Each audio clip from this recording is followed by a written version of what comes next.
Liverpool were undone by the refined simplicity of David Moyes West Ham. There is a bit in brass eye when Chris Morris is interviewing Peter Stringfellow, a renowned nightclub owner who is perhaps best known for licensing strip clubs that bear his name. To those who have not had the pleasure, Brass Eye is a satirical television show that ran for just a season parodying current affairs shows. Morris would lead, unassuming yet devastating in the way he would pick apart his marks who were none the wiser, like Stringfellow. Morris begins asking about Stringfellow the brand and how it is more than a name, leading to a response drenched in hubris and self-importance. Just as Stringfellow gets into his stride, Morris interjects, "But it is your name?" Stringfellow pauses. "Well, yes," before an immediate transition into a different scene altogether. It was not big, yet somehow so clever. Not particularly witty and yet hilarious. The kind of back and forth that, as you, the reader, can probably tell, works better in execution rather than on the page. And it was an exchange that felt prescient when Jurgen Klopp and David Moyes gave their post-match press conferences after West Ham had convincingly beaten Liverpool 3-2 on Sunday. Klopp, bristling as he does in defeat, praised their opponent's work so far that had them fourth at kickoff before a U-turn. West Ham plays really good stuff this season, but today it was a bit like the old West Ham, sitting deep and looking for set pieces and counter-attacks. The only problem was, this, plainly, was the new West Ham, especially when faced with superior opposition. Moyes, oblivious to what had been said before him, confirmed as much with a deadpan, "We decided to use counter-attacks and scoring from corner kicks." Here Klopp was, the decorated mark, an establishment name, undone by refined simplicity. The man of rock and roll football and gegenpressing, outcoached and underwitted on Sunday night at the London Stadium by his sea shanty, "One sits, one goes" equivalent. Of course, that is a dramatic oversimplification and an injustice to both. Klopp was a late equalizer away from bettering the great Bob Paisley's 1982 run of 25 games without defeat in all competitions. Even in defeat, their first of the season, they are just 4 points off first place Chelsea. And Moyes, having picked up 65 points this calendar year, only reigning Premier League champions Manchester City, 83, and European champions Chelsea, 69, have more, has marshalled the best West Ham side in generations to third in the table going into the November international break. Not to mention through to the latter stages of the Europa League with a group game to spare. There was only one way West Ham were going to approach this fixture, no matter that they were only one spot lower than their opponents. Such has been their form, that games against those in a 3-team radius of them, only 2 now when you look up, has them as the underdog. You could have bet the house on Liverpool, having 70% possession, and outshooting them without getting more than an extra few tiles on the roof in return. Though a punt on the result would have earned you a pretty penny, you'd have got low odds betting on the intangibles of how energetic West Ham would be, how they would sit back and soak up pressure early on, hound when the numbers and positioning were in their favor, and make the most of what few chances they created. It was there within 4 minutes. A ball over the top that set Michail Antonio on his way for a typical one-man counter, winning the corner that led directly to 1-0 via Lissenbecker's flailing left hand without having to have a shot on target.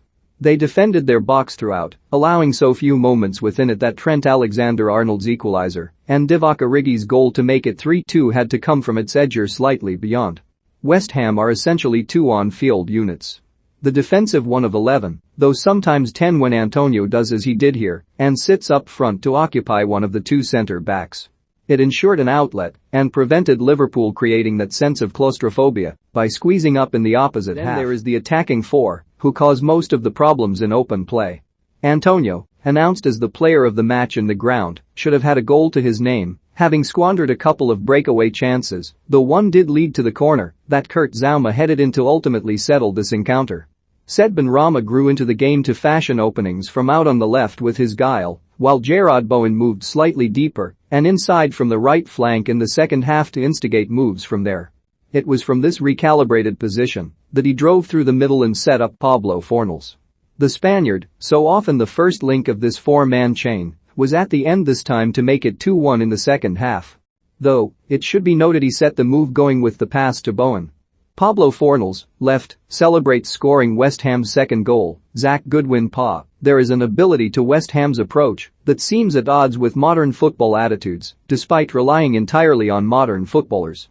What dressing room hierarchy exists is not expressly evident on the field. The offshoot seems to be a thorough understanding of not just their own roles, but the strengths and weaknesses of their teammates. And it was hard not to notice the togetherness within the team and the fans when both stayed out as late as possible to congratulate the other. Perhaps that's just how it goes when you're winning with the same team over and over. The starting's eye has only changed 4 times this season and Zauma's header made it 10 different league goalscorers.